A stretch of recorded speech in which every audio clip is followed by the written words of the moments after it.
Mapagpalang araw mga kataba. Gulay at isda naman tayo. Dito may nakasalang na ang ating salmon. Salt lang to, nilagyan ko ng harina. Ganyan lang karami kasi yung minimension ko ng mga nakaraan na depende sa aming dami nung nasa bahay. Pwede nyo doblehin.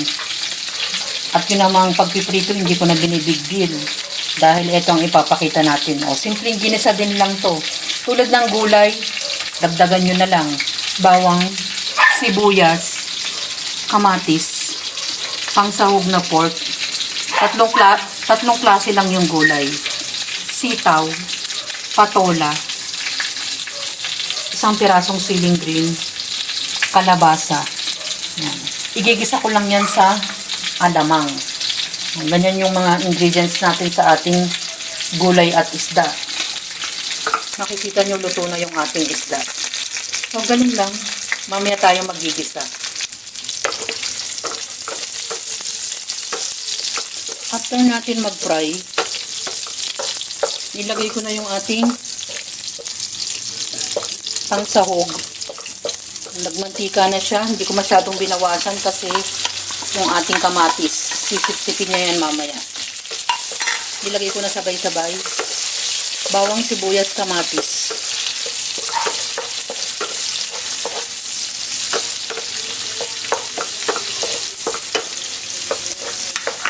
Tapos, pabayaan natin lumambot yung ating kamatis bago natin isunod yung mga susunod na ingredients. Ito ang ating alamang. Yan. Balikan natin.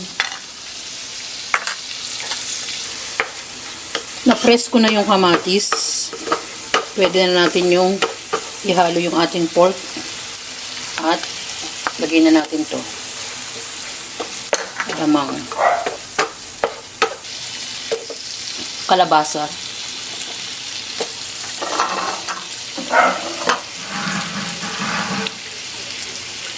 Sitaw.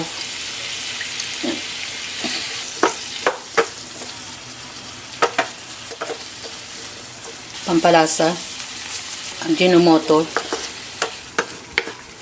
Haluin natin.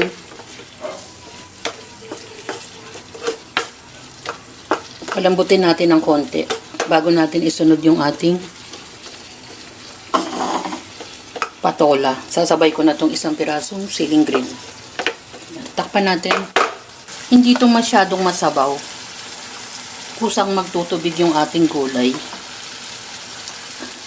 Lagyan na natin yung ating patola. Yan, mga ganyan.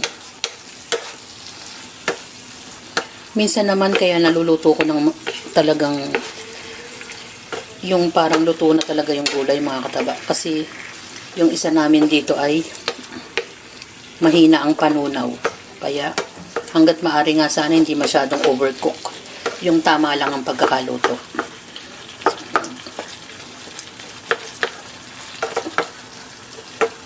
Yan, halos paluto na yan. Tikman natin kahit na kalalagay lang ng patola. Uy, yun na naman. Takpan natin. Ginisang gulay, sitaw, patola, at kalabasa.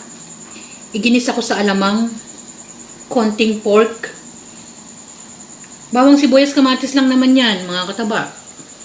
Minsan naglalagay tayo ng ating siling green para medyo mas malasa yung ating pagkain.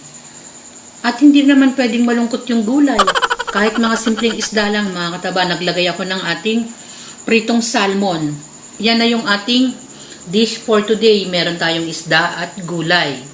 Mga simpleng luto uli. Enjoy, kumain, at maging masaya. Salamat sa panonood! At bye! Ingat mga kataba!